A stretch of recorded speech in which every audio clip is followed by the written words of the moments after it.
प्रयागराज की इस पावन धरा को, जिसे भगवान प्रयागराज ने मां गंगा ने, मां यमुना और मां सरस्वती का आशीर्वाद प्राप्त होता रहा है, जहां से 100 वर्ष जीवन की नश्वरता और सत्य की शाश्वतता का संदेश सदैव देता रहा है, इस पावन धरा को कोटि कोटि नमन करते हुए आप सभी का हृदय से मैं अभिवादन करता हूं। भाइयों बहनों, अमर शहीद पंडित चंद्रशेखर आजाद की बलिदानी भूमि भी है और महामना पंडित मदन मोहन मालवीय जी की भी कर्म साधना की स्थली रही है।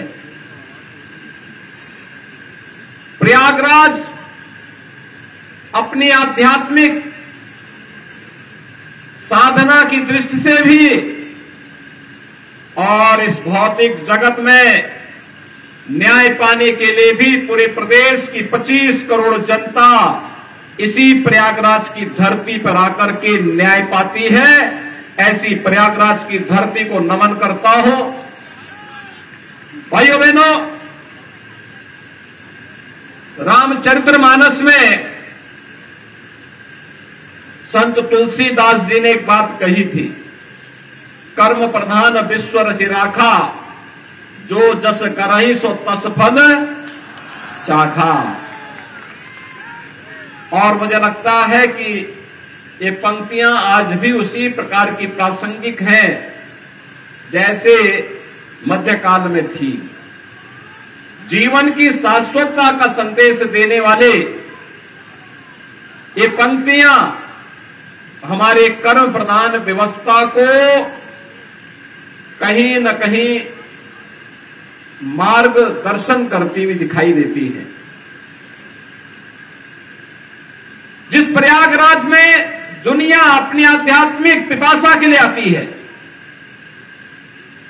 जिस प्रयागराज की धरती ने हजारों वर्षों से मानवता के कल्याण का मार्ग प्रशस्त किया हो, कुंभ हो या माघ मेला, करोड़ों करोड़ों श्रद्धालु प्रयागराज में आकर के संगम में डुबकी लगा करके अपने जन्म और जीवन को धन्य करता है।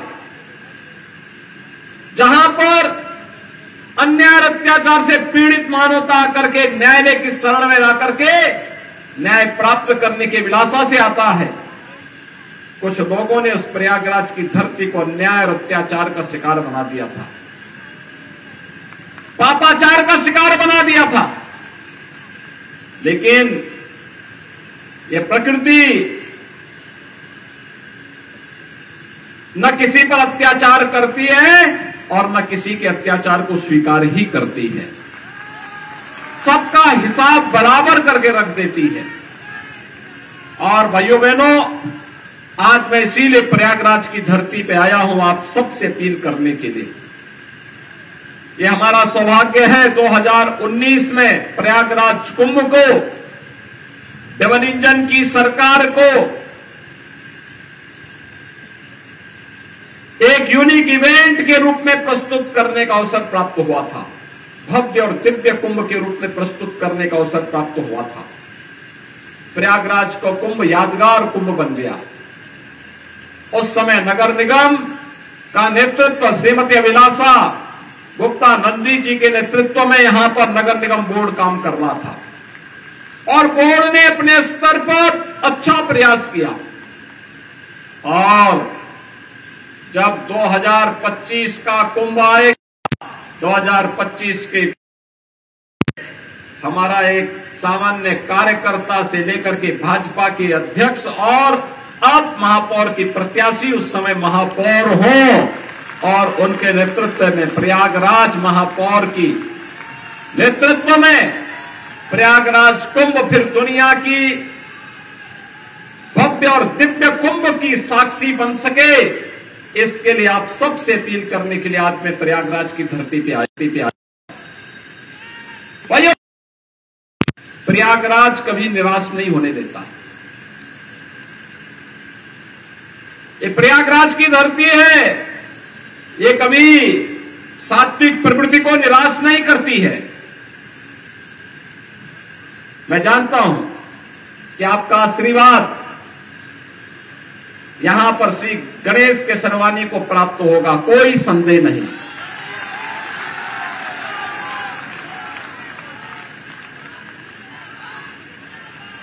इन्होंने एक कार्यकर्ता के रूप में जिस निष्ठा के साथ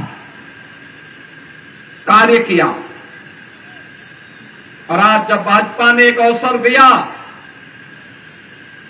कि महापौर पद पर कोई भाजपा का एक सामान्य कार्यकर्ता चुनाव जीतने की सामर्थ्य रखता है, रखे, और उसे हम प्रत्याशी बनाकर के उतार रहे हैं। भाइयों बहनों, जब प्रत्याशी बनकर के आपके बीच में आए हैं, मैं देख रहा हूं प्रयागराज का एक एक कार्यकर्ता सहयोग करते हुए उन्हें महापौर प्रत्याशी के रूप में अपना प्रत्याशी मानकर के चुनाव लड़ाने के लिए तत्पर दिखाई दे रहा है। और यह होना भी चाहिए।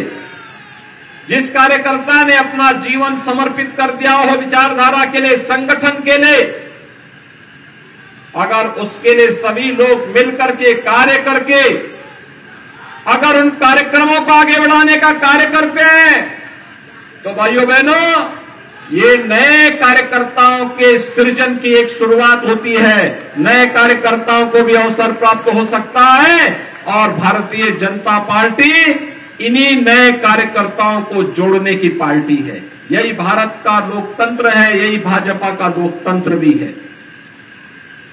आज भारत दुनिया के अंदर कह सकता है कि हम न केवल दुनिया के सबसे बड़े लोकतंत्र हैं, बल्कि लोकतंत्र की जननी भी है।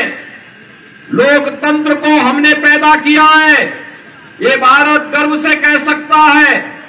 और वह तब जब प्रधानमंत्री मोदी जी के नेतृत्व में वर्तमान में वैश्विक मंच पर भारत की प्रतिष्ठा बढ़ी है।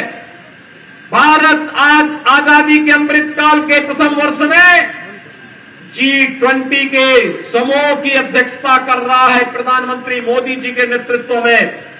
तब भारत इस बात को कह सकता है कि हमने दुनिया को सब कुछ दिया है, हमने लोकतंत्र दुनिया को दिया है। एक समान अधिकार, राजा हो या रंक हो, सभी लोकतंत्र में एक समान वोट का अधिकार प्राप्त करते हैं, और अपने इस वोट की ताकत का एहसास दुनिया को कराते हैं, और भारत ने समय समय पर कराया है।